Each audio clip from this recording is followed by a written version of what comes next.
once again. Thank you all my viewers to liking, sharing and subscribing my channel, and please share more this video to your friends and relatives so that they will get the earliest notification of all English literature exams and its descriptions also. So whatever subjects are in English literature, so you will get briefly description so that you will memorize all the things in very few times and answer precisely in your exam. Okay, so in my previous video I described the Choma's drum. Okay, Choma's drum, that is the extended usages and applications of the drum symbol, already I have described. So you will go through my video description and you will find MEC 15 Choma's drum. So part 1 videos already I have published, and it is the second part of the video, that is the dominance of silence. Okay, so before going to 3.4.1, I would like to describe some previous videos recap. Okay, so here we can see that is Choma's drum. So Choma's drum already I have described, right? So here contrast and polarities, drum symbol, outline and salient features of the novel. So who is the writer?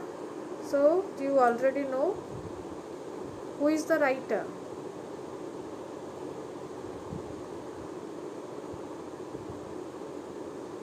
Sivaram Karnath.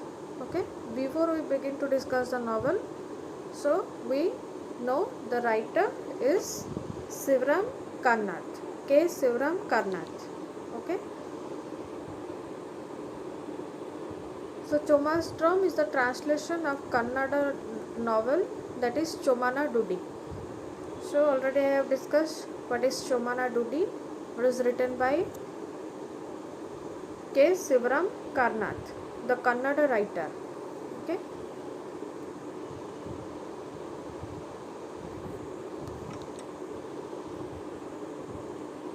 so already we have described, that is Choma's drum,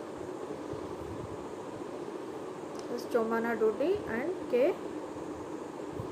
Sivaram Karnath. Okay, so here you can see he was a writer, a social activist, environmentalist, Yakshagana artist and filmmaker and thinker. His date of birth was 10th October 1902 and his death was 9th December 1997. Okay, K. Sivaram Karnath. So Choma's drum was translated by whom? Okay, it is the K. Sivaram Karnath's novel, Choma's drum, and it was translated by whom? So can you reply in the comment box? Okay, so here read the introduction of Choma's drum written by your Kalkur. Okay, your Kalkur is the writer. Okay, your Kalkur, in which he dwells upon essentially non-casteist Karnath's bent of mind, jot down your thoughts and impression of Indian society in that context. So here you can see the brief description about Choma's drum. Okay, so here is the objective, then it is the introduction, it is the comparative literature. Okay, so Kannada original is Chomana Dudi, which was written by K. Sivaram Karnath, and in English translation by your Kalkur. Okay, so all of you should remember the writer, the translator, writer in English, and the original writer of the novel. So we will go at 3.4.1 of the novel, that is the dominance of silence. Okay, so here it is the dominance of silence. The rest of the interlude consists of reflex actions and behavior set up by history. Speech is totally absent in telling meaningful contrast with the charged, eloquent body actions of Veli and Choma. So Veli and Choma, there are two persons inside the novel, which already I have discussed. It was a Dalit community in Dalit community. So they beat the drum to earn some money. Okay, the rest of the interlude consists of reflex action and behavior set up by history. Speech is totally absent in telling meaningful contrast with the charged, eloquent body actions by Veli and Choma. The drum here is the instrument, the medium for communicating this cut-off between inner silence and bodily turbulence. If in the earlier instance the drum evoked the nexus of sound and silence, in this instance it evokes the continuum of silence, the silence of history and its answering silence within the hearts of the drummer, Choma and his daughter Belly. The drum here is the instrument, the medium for communicating this cut-off between the inner silence and bodily turbulence. If in earlier instance the drum evoked the nexus of sound and silence, in this instance it evokes the continuum of silence, the silence of history and its answering silence within the hearts of the drummer, Choma and his daughter Belly. Okay, so drum here is the instrument, the medium for communicating this cut-off between the inner silence and bodily turbulence. So whatever inside in your mind, that reflected through the drum. Okay, so that's the main key point. The latent yet dominant presence of silence continues in chapter 5 of Choma's drum. In practically the whole of it, we sense here a phase of society that can be called a phase that is concerned yet essentially non-activist, non-participatory, as it watches the scene being played out before it. And the scene, what is it? Okay, and the scene, what is it? The mass migration of people from familiar environments to unfamiliar environments. So we will see the socio-cultural background of the novel. In this paragraph, we will see the socio-cultural background of the novel. So here it is a main key point, you can note down: the mass migration of people from familiar environments to unfamiliar environments. Okay, mostly they are immigrants.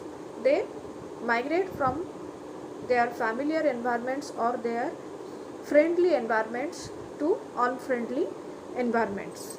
A migration which is an uprooting force opened by their hand to mouth existence, the endless search for a living that this condition imposes upon them, the nomadic life to which it subjects them. So here you can see the name suggests, here it is the words nomadic life. We will know what do you mean by nomad? What do you mean by nomadic life? Okay, so nomadic life is a life in which the immigrants or the travelers, they travel with all their supplements or with their necessary things with them to survive in one place to another place. They travel like this. Okay, a migration which is an uprooting forced upon them by their hand to mouth existence. They only want to survive by their hand to mouth existence in a few or meager earning, or their few accessories. With few accessories they can survive. Their hand to mouth existence, the endless searching for a living, their search for living is endless. That's the condition imposes upon them, the nomadic life to which it subjects them. It is a panoramic scene. Okay, so what type of scene is this? It is a panoramic scene. We see thousands of laborers, all Dalits, coming from all corners of South Kannada district, trekking through mountain passes and river banks to a plantation in Kalasa to work as daily wage earners for a few annas a day.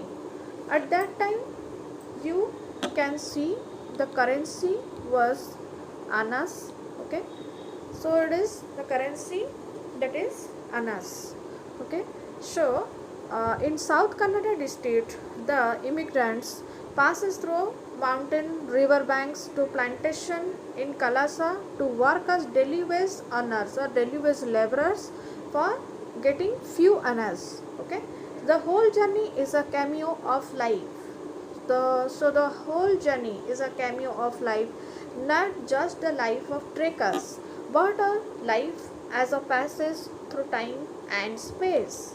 Okay, so the whole journey is a cameo of life, not just the life of trekkers, but of life as a passage through time and space. Laughter and merriment, death and mourning take place in its course just as they do in the lives of everyone, everywhere. So, when life is continuing through their nomadic or traveling phase, so they also face laughter and merriment, death and mourning in between their traveling. Okay, so in between their traveling they feel the laughter and merriment, death and mourning. So what do you mean by mourning? What do you mean by mourning? So after death, so there is some sadness, so that is called mourning. Okay, so they grieve their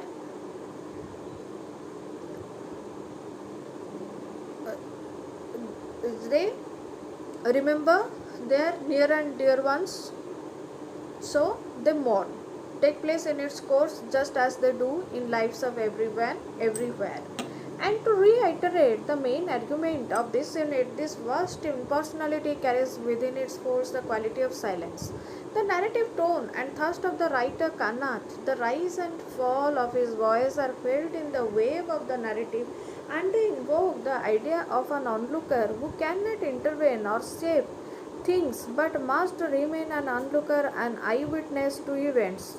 The narrative tone and thrust of the writer Karnath, the rise and fall of his voice, and felt in the wave of the narrative. The narrative tone and thrust of the writer Karnath, the rise and fall of his voice. The rise and fall of his voice are felt in the wave of the narrative. The writer Karnath, the rise and fall of his voice and felt in the wave of the narrative. Okay. So here the narrative tone and thrust of the writer Kanath, the rise and fall of his voice and felt in the wave of the narrative, they invoke the idea of the onlooker, of an onlooker who cannot intervene or shape things but must remain an onlooker, an eyewitness to events. This non-speaking, non-acting, all-seeing presence is what gets suggested. Okay, so this non-speaking, non-acting, all-seeing presence is what gets suggested, evoked repeatedly in Choma's drumming. So this non-speaking, non-acting, all-seeing presence is what gets suggested, evoked repeatedly in Choma's drumming. So the non-speaking, non-acting and all-seeing presence, that is a silence. Okay, so is what gets suggested, evoked repeatedly. In Choma's drumming, we see this again and again. Each time he rushes to his drum, it is a component of the comparative character of the novel. So, which is a component of comparative character of the novel? So, it is a non-speaking, non-acting, all-seeing presence inside the novel. In Choma's drumming, we see this again and again. Each time he rushes to his drum. So, here it is activity 6. Shut down in around 100 words or a little more your reactions to any crowd scene or mass movement you have either seen or heard. Have you felt the voice of history of historical precedents in the scene? Here it is the activity 6. So you can describe in 100 words a nomadic life of your experience. So the exteriorizing of powerful forces. So what is the exteriorizing of powerful forces? So powerful forces, however, do not stay on in the background suggestions. However, compellingly their presence is felt. Powerful forces, however, do not stay in the background as suggestions. However, compellingly their presence is felt. They explode into the open, announcing themselves with tumult and fearsome strength. They explode into an open, announcing themselves with tumult and fearsome strength. So there is no fear. It is a very open and announcing environment. This exteriorization usually is the climatic point of a narrative denoting its end. So we are in the end of the novel. The analysis of the end of the novel.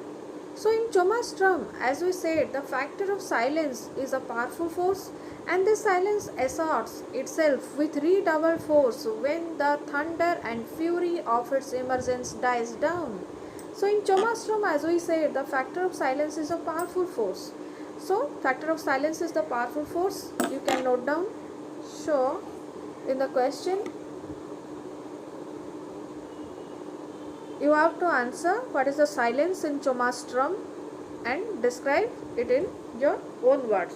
So in Choma's drum, we said factor of silence is the more powerful force, and this silence asserts itself with redoubled force when the thunder and fury of its emergence dies down. How does this get borne out in Choma's drum? To understand this, we have to remember first and foremost that the conclusion of a novel is a restatement of the basic point of a view of a writer. Karnak, the writer, implies all along the human nature is a compound of opposites. Okay, so Karnak as a writer implies all along the human nature is a compound of opposites of the collective behavior code set by tradition and streaks of individualism that lie below this code. Okay, so behavior code set by tradition and streaks of individualism. Here it is again, we will get the socio-cultural background, that is behavior code set by tradition and streaks of individualism that lie below this code, breaking out in the push and pull circumstances. Secondly, implicit in this point of view is the askable question, when tragedy befalls the underdog, couldn't he, to quite an extent, be held responsible for it? Secondly, implicit in this point of view is the askable question, when tragedy befalls the underdog, couldn't he, to quite an extent, be held responsible for it? So, when tragedy befalls the underdog, couldn't he, to quite an extent, be held responsible for it? So, you can see the sentence structure. So, how beautifully the sentence is designed here. When tragedy befalls the underdog. What do you mean by tragedy befalls underdog? Means the tragedy was so severe. Okay. So when tragedy befalls the underdog, couldn't he, to quite an extent. Okay. So if he wants to quite that moment, so he could it, okay, but he couldn't quite the tragedy. Okay, when tragedy befalls the underdog, couldn't he, to quite an extent, be held responsible for it? So solely responsible for this tragedy. So he was solely responsible for this tragedy. Take Choma's overwhelming desire to be a landowner. Okay. So take Choma's overwhelming desire to be a landowner. So Choma as a Dalit man, and he was beating the drum. So Choma want to be a landowner. That is the overwhelming desire to be a landowner. Even more than custom and tradition, sheer common sense rules it out. Okay, sheer common sense also rules it out. He has debts to clear to a planter, to whose plantation he will have to move if he doesn't pay his dues. So he has debts to clear. At that time he has debts to clear to a planter. to whose plantation he will have to move if he doesn't pay his dues. If he doesn't pay his dues, he again have to work with those plantation. Okay, he does have one way out: sell his auction to Sankapaya, his present landlord. Okay, so he does have one way out. He has only one way, or only one chance to sell his oxen to Sankapaya, his present landlord, who was willing to pay 30 rupees for them. So Sankapaya was willing to pay 30 rupees for them, with which he could settle his debt of 20 rupees to the planter.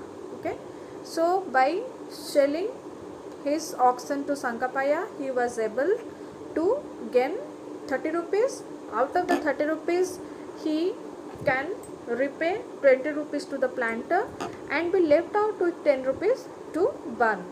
As for owning land, therefore the desire ways could present themselves. Wasn't life a game of possibilities? But this kind of everyday reason cuts no ice with Choma. Okay, so but this kind of everyday reason cuts no ice with Choma. So this was the everyday reason for Choma, and it cuts no ice with Choma. So here you can see the phrasal verb. Okay, but this kind of everyday reason cuts no ice with Choma. So what do you mean by no ice? No ice. Here the no ice means no remarkable work, or no remarkable or productive work done by Choma. So this kind of everyday reason cuts no ice with Choma. So he was not beneficial for this action. He is a dreamer gone blind to the plasticity of life, to its malleability. Okay, he is a dreamer gone blind to the plasticity of life. So plasticity means the rigidity of the life. Okay, so to its malleability, he is a dreamer gone blind to the plasticity of life, to its malleability.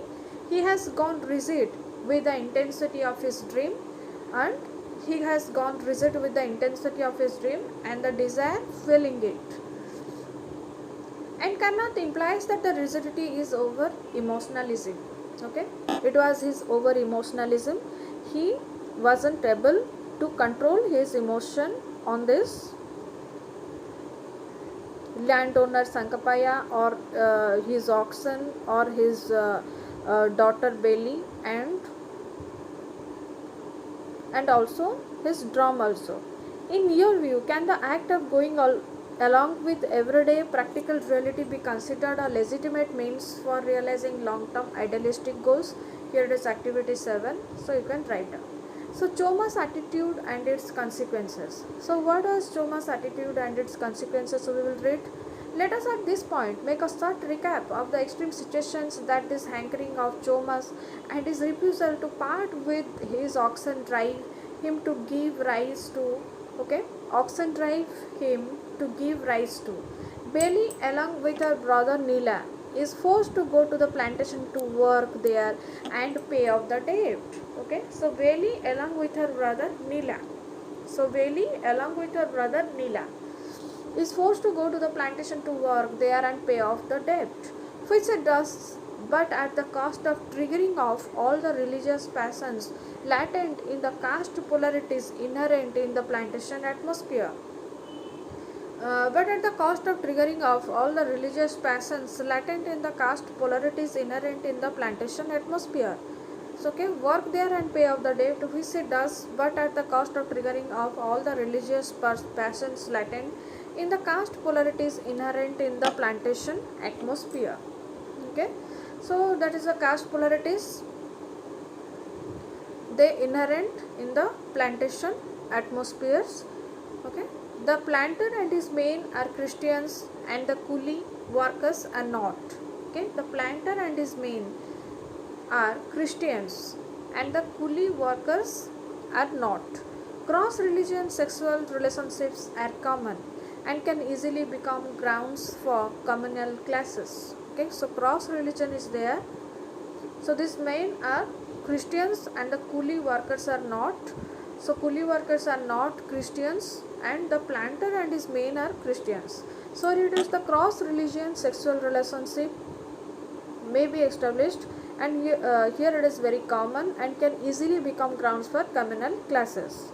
So intimacy is developed between Bailey and Manuel, the planter's agent. So one of the agent was there, the agent's name is Manuel. So intimacy is developed between Bailey and Manuel. It is not, cannot be given the licentious atmosphere of the plantation. It is not, cannot be given the licentious atmosphere of the plantation, bound by any commitments to ideals of monogamy. It is not, cannot be given the licentious atmosphere of the plantation, bound by any commitments to ideals of monogamy. It is not, cannot be given the licentious atmosphere of the plantation, bound by any commitments to ideals of monogamy. So it is not licentious atmosphere of the plantation and bound by commitments. Some code and conducts was there and bound by any commitments, cannot be given the licentious atmosphere of the plantation, bound by any commitments to ideals of monogamy. Manuel loans her to Michael, the plantation owner, Veli cut off from home an ailing brother Nila, who had come along with her to care for, sleepwalks into the situation. When she wakes up to the reality, she is horrified at the kind of woman she is become. Bundling up the ailing Nila, she flees the situation. The debt has been cleared up by now and she has nothing to fear on that score. And so with Nila is in tow, she treks back home, braving mountains, rivers and jungles. And so with Nila in tow, she treks back home, braving mountains, rivers and jungles. But Manuel is not shaken off so easily. He returns to Vogana village and his relationship with Belly gets re-established. It is one of these intimate sessions of the two that Choma stumbles upon them. In a blind race, he kicks Manuel out of the hut. In a blind race, he kicks Manuel out of the hut, making him run for his life. In a blind race, he kicks Manuel out of the hut, making him run for his life. Okay, so in a blind race, he kicks Manuel out of the hut, making him run for his life. In a blind race, he kicks Manuel out of the hut, making him run for his life. In a blind race, he kicks Manuel out of the hut. Okay, in a blind race, he kicks Manuel out of the hut, making him run for his life. In a blind race, he kicks Manuel out of the hut, making him run for his life. Choma hugs Belly, runs, blows upon her simultaneously, and throws her out. Okay, so Choma hugs Belly, rains blows upon her simultaneously and throws her out. Eyes streaming, he tells her to stay out. Okay, eyes streaming, he tells her to stay out because Billy was in love with Manuel. Okay, that is the agent of the planter. In a blind race, he kicks Manuel out of the hut, making him run for his life. Would you agree with Karna's veiled implication that Choma's refusal of Sankapaya's offer to buy his oxen was unwise in the long run? So here it is activity 8. Again, we will go deeper reasons underlying Choma's behavior. Choma's maniacal outburst is roused by reasons more deep-seated than just the sight of Veli and Manuel's intimacy. Let us see what these deeper reasons are. First of all is his decision to drop his idea of converting to Christianity, to realize his ambition of owning land. Okay, so first of all his decision to drop his idea of converting to Christianity, to realize his ambition of owning land. The church gives land to converts. Okay, the church gives land to converts. This counter decision of his amounts to a rediscovery of himself. It is the rediscovery of a self over and above the self that hankered for land, hankered for the vainglory of being called landowner. So he had a keen desire to be a landowner, and it is a rediscovery of a self over and above the self that hankered for land, hankered for the vainglory of being called landowner. Okay, so here it is a decision to drop his idea of converting to Christianity to realize his ambition of owning land. Secondly, the turnaround of his from the act of relinquishing his religious culture that he had contemplated is very much of a threshold act, a borderline crossover act. He performs this turnaround at the threshold of the temple of Panjurli. Okay, he performed this turnaround at the threshold of the temple of Panjurli, the god of his community, the Holias. Okay, he performs this turnaround at the threshold of the temple of Panjurli, the god of his community, the Holias. And like all threshold acts, it has a high intensity spirituality charged act. Look at the fallout acts or the byproduct acts of this parent act. They signify the death of hankerings for material benefits, rendering the mind weightless, ready to absorb the profundities of not wanting, not hankering for. Rendering the mind weightless, okay, rendering the mind weightless, ready to absorb the profundities of not wanting, okay, ready to absorb the profundities of not wanting, not hankering for. Ready to observe the profundities of not wanting, not hankering for. Choma plows Sankapaya's fields in an act of farewell, then he burns the plowshare. Choma plows Sankapaya's fields in an act of farewell, then he burns the plowshare. Next he sets the oxen free into the woods. He is no more the Choma who had hankered for land, no more the Choma who had clung to his oxen as symbols of good fortune in the offing. No more the Choma who had clung to his oxen as symbols of good fortune in the offing. He is no more the Choma who had hankered for land, no more the Choma who had clung to his oxen as symbols of good fortune in the offing. Write a short note of around 100 words about decorating the doorstep of the house with designs and the floor round it. Normally, you either step over the design or walk around it if it is too wide to cross. Whether you negotiate it to leave the doorstep or enter the house, it is a special kind of passage in or out of the house. Can you describe your state of mind when you perform this act of passage? So it is all about your activity 9. Then we will go hallmarks of the spiritually charged man. So what is the spirituality that lies in this novel? We will discuss. That is hallmarks of the spirituality charged man. In the first place, the spirituality charged man is immaculate, free from sin, flaw or error. Okay, the spirituality charged man, what do you mean by a spiritually charged man?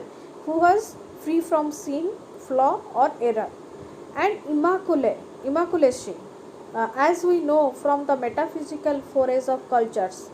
And immaculacy, as we know from the metaphysical forays of cultures. As we know from the metaphysical forays of the cultures the world over, is super repellent of impurities of any kind. Okay, as we know from the metaphysical forays of cultures.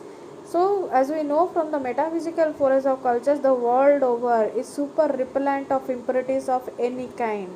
Okay, the metaphysical forays of cultures, the world over, the super repellent of impurities of any kind. So here is the metaphysical forays of the cultures, the world over, the super repellent of impurities of any kind. Metaphysical forays of cultures, the world over, the super repellent impurities of any kind. Here it is the metaphysical forays of cultures, the world over, the super repellent impurities of any kind. Sita was immaculate, flames leapt out of her body and burned to death any man other than Rama touching her lustfully. Okay, so here you can see it is a metaphysical forays of cultures the world over and super repellent of impurities of any kind. Sita was immaculate. What do you mean by immaculate? Here it is. Immaculate means pure. Okay, Sita was immaculate. Flames leapt out of her body and burned to death any man other than Rama touching her lustfully. Christ shook himself free of the embrace of death. Choma cleansed and aglow after his acts of penance. Okay, here you can see here Choma is compared with Sita and Christ. Okay, so Choma cleansed and aglow after his acts of penance is a reflex action that is evocative of the natural deterrence of mythical characters, smells the impurity of the manual belly meeting. Here you can see Choma can smell the impurity of the Manuel belly meeting because Manuel is a Christian and Belly was a Dalit girl. The dirty meeting, the impurity of the clandestine. Okay, here it is the impurity of the clandestine.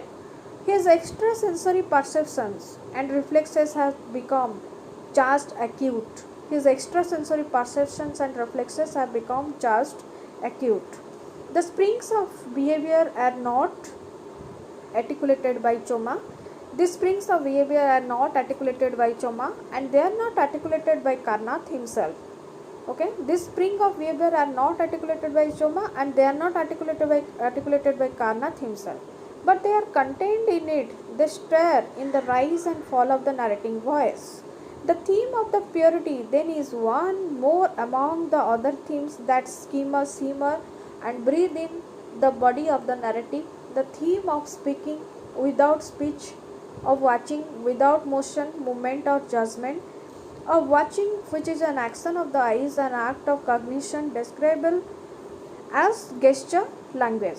Okay, the theme of purity then is one more among the other themes that shimmer and breathe in the body of the narrative. The theme of speaking without the speech.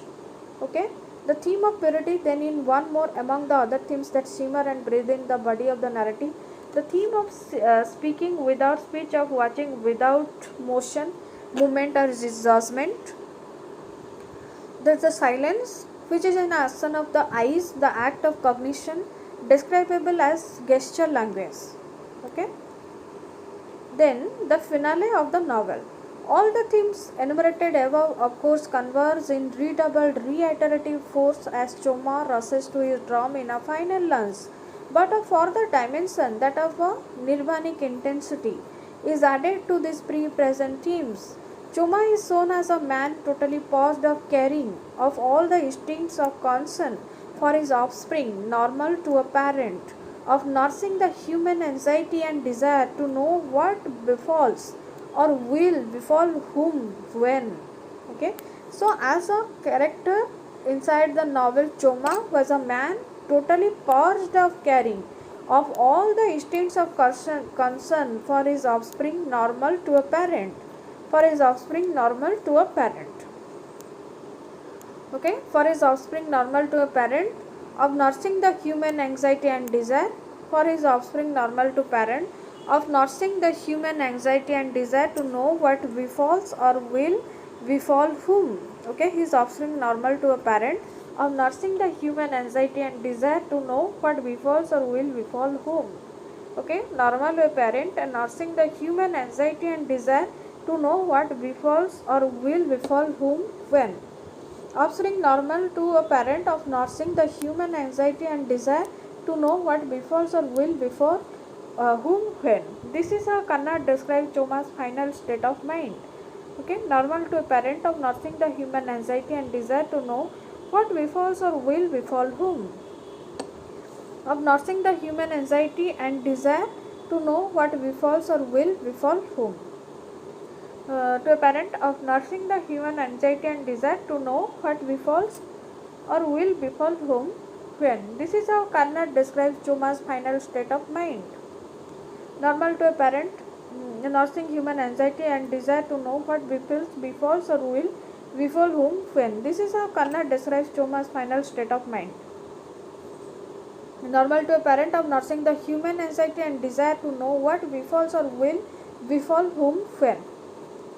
Normal to a parent, of nursing the human anxiety and desire to know what befalls or will befall whom when. This is how Kannad describes Choma's final state of mind. What did he care who did what? Guruva went one way and Veli another. So his son and daughter Guruva went one way and Veli another. Let Kala be worse. What did it matter to him? He let out a strange, weird laughter and began to play the drum after partially shutting the door, as though he did not wish anyone to see him in his bliss.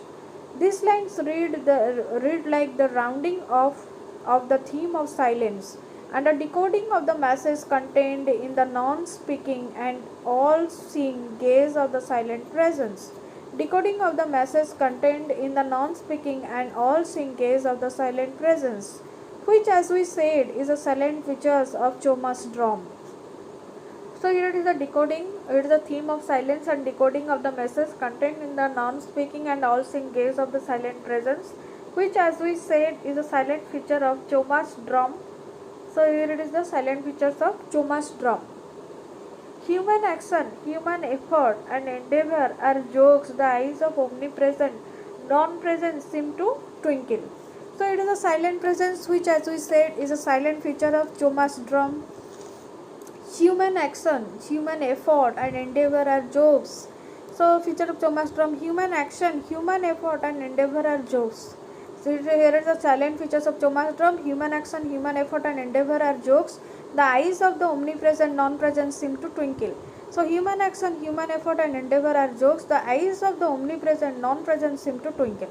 So human action, human effort and endeavor are jokes. The eyes of the omnipresent, non-present seem to twinkle. So here it is the omnipresent is only God, and human action and human effort and endeavor are jokes. Okay. And the beats of the drum paraphrase tattoo the core words of Choma's thoughts in the section quoted. Dhama dhama, what did he care? What did he care? Dhaka dhaka, what at mattered it? What mattered it? What did he care? What did he care? What at mattered it? What at mattered it? Okay, it is dhama dhama and dhaka dhaka. What did he care? What it mattered it? Okay.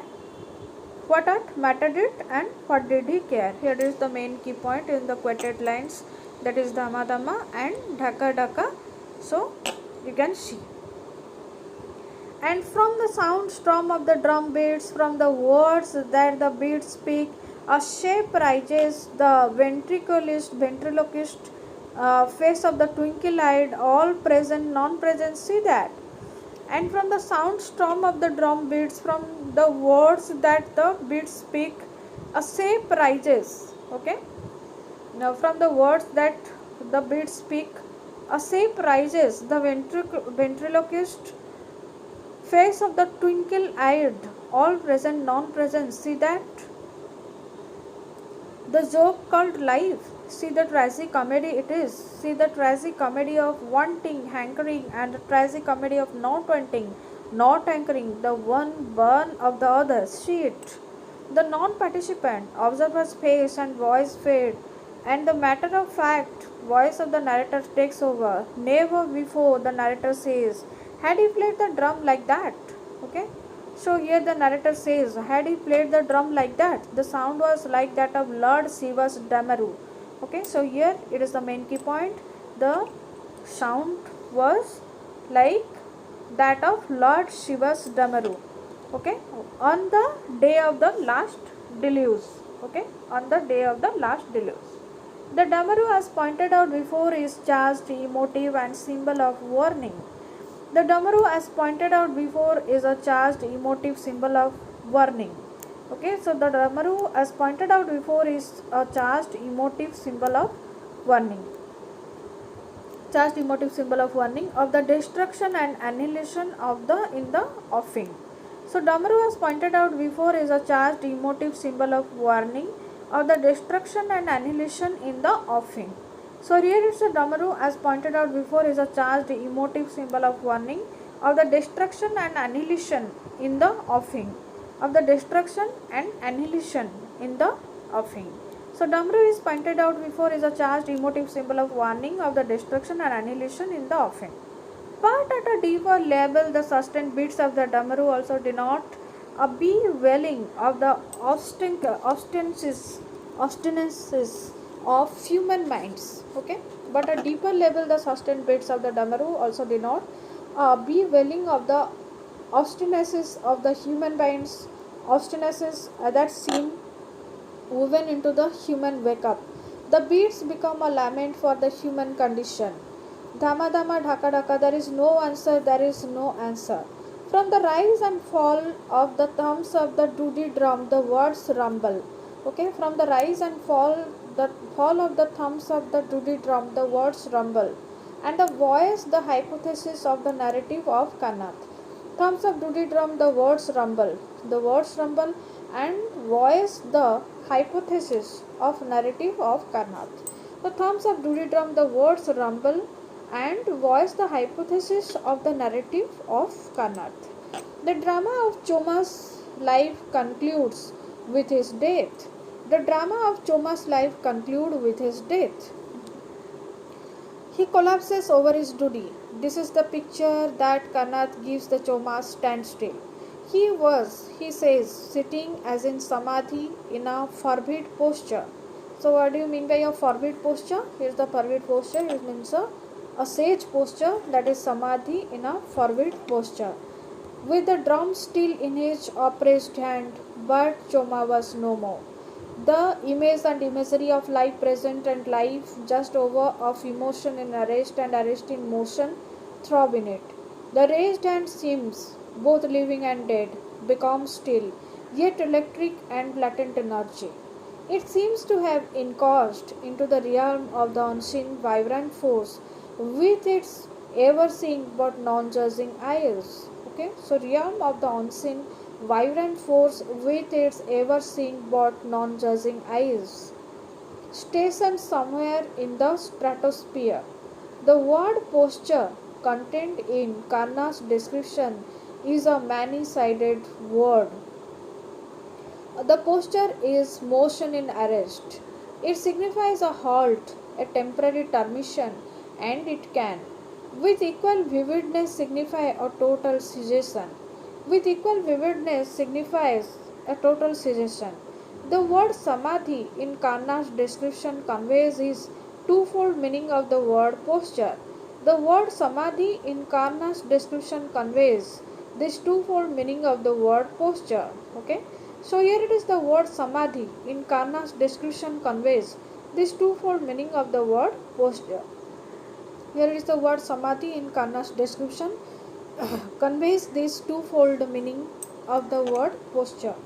Okay, here is the samadhi in Karna's description conveys this twofold meaning of the word posture. So here it is the samadhi in Karna's description conveys this twofold meaning of the word posture. A samadhi is both lifelike and deathlike. It is a state of conscious and unconscious. So what does the word samadhi stand for? In your understanding of it, can you write in 10 to 12 lines on it? Okay.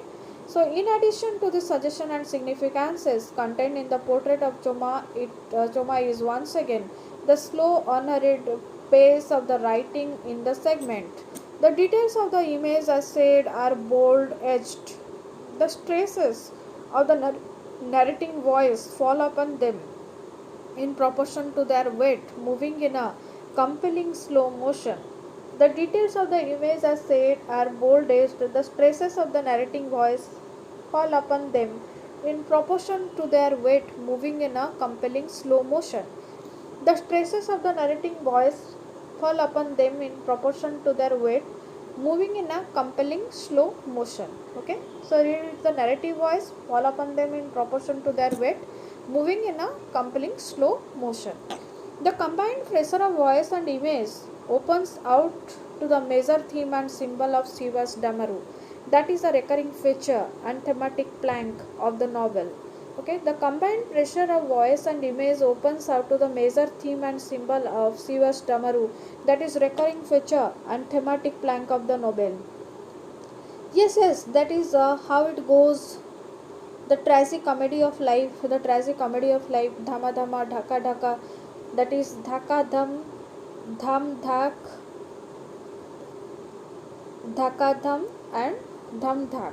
The laughing, not laughing voice of the being around and within the damaru intones the finale of the novel as well as continuing finale, less flow of life. Then reassessing the importance of the drum. Here it is the main paragraph. We will study the reassessing the importance of the drum. At the end of it all, one may ask, is the drum strictly speaking necessary for conveying the idea of the effortless invincibility of life? Isn't Kanna's unembellished prose style, forged from the smithy of his own thought and feeling, enough to establish this idea? Doesn't the idiom of his prose evoke, convey the idea of a super presence? It does, yes, but it does not evoke the quality of resonance which the drum does. The prose evokes the idea of resonance. Okay, what do you mean by resonance? That is the resounding of a of beating some instrument. But the drum actualizes it. The evocation and the actualization coexist in the novel. Run as a parallel streams in its veins.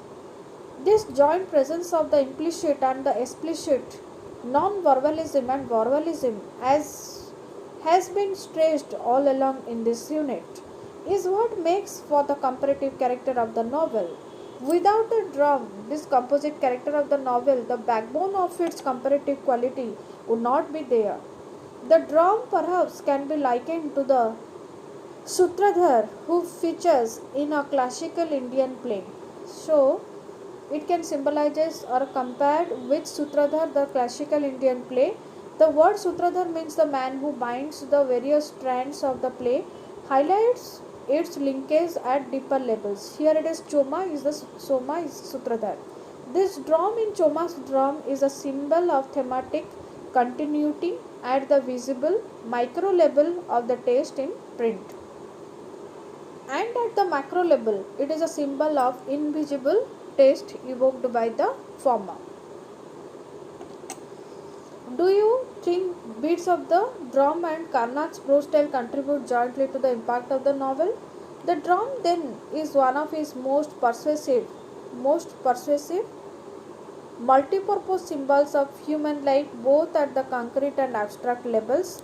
Its beats can give voice to all human emotions underlying real life situations, and they can express emotions stated or implicit in written text. One celebrated text in which drum not only deep-reads the text but supplants it is all about H. Hatter by G.V. Desani, one of the founding fathers of Indian writing in English. So, who is the founding fathers of Indian writing? You can memorize H. Hatter by G.V. Desani. Okay, all about H. Hatter by G.V. Desani. The text supplements. Okay, here the text but supplants it is all about H. Hatter. H. Hatter by G.V. Desani. Okay, H. Hatter by G.V. Desani. It is the founding fathers of Indian writing. This fade out of the text is felt when Hatter described to his friend Banerjee the drum beats that got up in his ears when he is swept by memories of his dead mother. I'm scared, old fella. I still hear the drums I used to hear when I was in the school. Sometimes just drums. Sometimes I see things. My mom, I see her. Sometimes like I remember her. Sometimes just a skeleton. Soft porous bones like honeycomb and awful smelling blood whizzing out of them.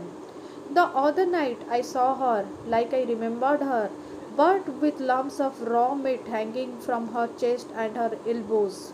She had no eyes, just blood stained holes and filled with bits of pointed glass, wounds, lacerations, and bites all over her, as if she had been savaged. Her head was split, just like an orange, same color. She called me baby. She was crying, poor darling. Then I heard the drums.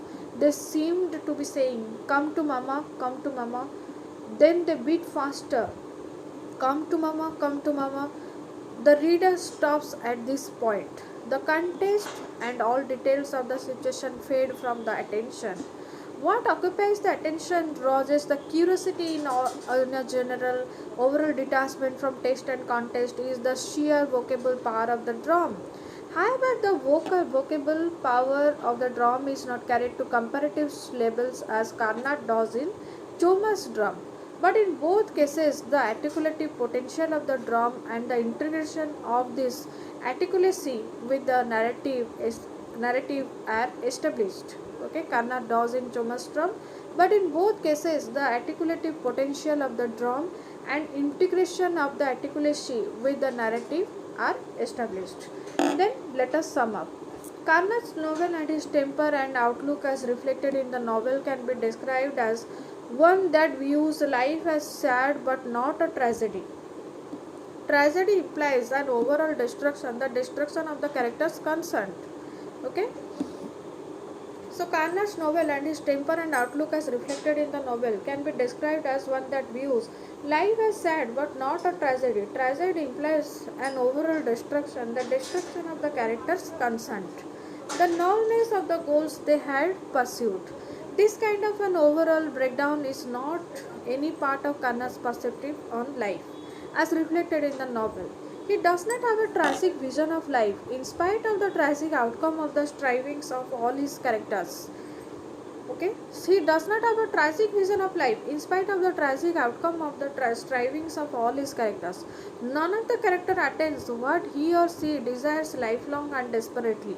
He does not have a tragic vision of life, in spite of the tragic outcome of the strivings. Okay. So he does not have a tragic vision of life in spite of the tragic outcome of the strivings of all his characters. None of the character attains what he or she desires lifelong and desperately. Choma does not get land, a possession and ownership he craves for. He never attains the status of landowner that he thought was bliss. His daughter Belly is doomed never to have a home of her own with husband and children, the dream of many women, upon whom or what then is the responsibility to be fixed for the total annihilation of Choma, and his scheme that gives the novel is dumbfounding explosiveness. Upon destiny, this silent, invisible and unthwartable operation of destiny is a testament of faith in Karnat's view of human strivings. This silent, invisible and unthwartable operation of destiny is a testament of faith in Karnat's view of human strivings. The silent, invisible and unthwartable operation of destiny is a testament of faith in Karnat's view of human strivings. He does not, on other hands, subscribe to the idea of an exclusive human agency in the unfounding of denouement of human efforts. He does not, in other words, subscribe to the idea of the exclusive human agency in the unfounding or denouement of human efforts. Okay? He does not, in other words, subscribe to the idea of any exclusive human agency in the unfolding or denouement of human efforts. Exclusive human agency in the unfolding or denouement of human efforts. Subscribe the idea of an exclusive human agency in the unfolding or denouement of human efforts. Thus, this delinking of the fact and he who adds gives the novel, perhaps his writing as a whole is diminished of his dimension of loftiness, a classic disengagement of him, the author, from the story he has authored. He does not, in other words, subscribe to the idea of any exclusive human agency in the unfolding or denouement of human efforts. Okay, subscribe to the idea of any exclusive human agency in the unfolding or denouement of human efforts. The delinking of the act and he who acts gives the novel, perhaps his writing as a whole, its diminished dimension of loftiness, a classic disengagement of him, the author, from the story he has authored. This drum is symbol, a means, a tool for the dramatization of this no man's land between an event and the people immediate to it, affected irretrievably by it. It provides a continuity, a link between the visible and invisible forces setting off the events chronicled in the narrative. The devising of such a link or some link is important despite Karnat's view that action and actors are not bound by simple cause and effect principles. holding a point of view is not enough for a writer does not really make him a writer. Okay, so holding a point of view is not enough for a writer does not really make him a writer. He has to present it in objective, dramatized terms. Such an objectification is the essence of the craft of the writer. Such an objectification is the essence of the craft of the writer. Such an objectification is the essence of the craft of the writer. Thus, drum provides the nerve link between the stated facts and the implied factors that interact in the novel. The drum provides this nerve link between the stated facts and the implied factors that interact in the novel. The drum provides this nerve link between the stated facts. This drum provides the nerve link between the stated facts and the implied factors that interact in the novel. Okay, so the drum provides the nerve link between the stated facts and the implied factors that interact in the novel. The drum provides the nerve link between the stated facts and the implied factors that interact in the novel. The implied factor or the force behind the scene is not a speaking entity. It makes its presence felt in varying rhythms and volumes of the two percussion instruments that figure in the novel, the drum and the damaru. So already we have discussed the drum and the damaru. The first is visible and earthly, the other invisible with divine association. It is never heard directly but strongly invoked through the frenzied playing of the drum by Choma. Choma rushes to his drum each time the situations thrown up by the circumstances of his life are overpowering. Choma rushes to his drum each time the situation thrown up by the circumstances of his life are overpowering. Choma rushes to his drum each time the situations thrown up by the circumstances of his life are overpowering. Okay. The Choma rushes to the drum each time the situation thrown up by the circumstances of his life are overpowering. So close to each other are the two happenings that the drum beats seem to echo, almost speak the keywords of the narrative at these sections. So close to each other are the two happenings that the drum beats seem to echo, almost speak the keywords of the narrative at these sections. But Karnath narrative is not confined to the sphere of the spoken. The verbal, non-verbal speech, the speech of the eye movements, the tremors and sways of the body, the avinaya based upon and risen from non-speaking are key elements in the avinaya based upon the key elements in the narrative. All the strands communication, the straight verbal mode, the throw of the verbal mode as shown by the reverberations of Choma's drum, and the speechless gesticulatory mode or avinaya of the force stationed behind and above the turmoil scripted in the narrative. Station behind and above the turmoil scripted in the narrative come together in the very last lines of the novel. This is a recounting as well as image inscribing of Choma seated. Okay, last line of the novel. This is a recounting as well as an image inscribing of Choma. Last lines of this novel. This is recounting as well as an image inscribing of Choma seated and dead drum in hand. This is a recounting as well as an image inscribing of Choma seated and dead drum in hand. Okay, recounting as well as image inscribing of Choma seated and dead drum in hand and hand raised. He seems suppliant of the unseen presence as well as liberated. Word and image come together in a compound of the concrete and abstract, of stillness and motion, which restates the primarily philosophic perspective of Karnath on the upheavals of life. So this is all about Choma's drum. Here it is the unit 10 question. Write the short account of the life of explanation of the plantation worker as it emerges from the novel. How would you describe the effect that the drum beats have on the reader? What effect do you think that beat of the drum has on Choma himself? Manuel emerges as a man who seems genuinely attached to Belly despite his action of making her available to the plantation owner. Do you agree? Give reasons for your answer. Choma's drum, one feels, can be described as a novel without a villain figure or anyone described as a bad man. Would you agree with this proposition? Explain your answer. Here it is references and suggested reading. That is Anita Desai, Voices in the City. G.V. Desani, All About Age Hatter. G.V. Desani. Gandhi, M.K. My Experiments with Truth. Karnath Sivaramam, K. Choma Strum, and translated into English by U.R. Kalkur. Narayan, R.K. Narayan, The Vendor of Sweets, and the Raja Rao, The Serpent and the Rope. Okay, here it is the references and suggested reading. So thank you viewer. So please like, share and subscribe this channel. If you like my videos, then you can share this also. So thank you viewers.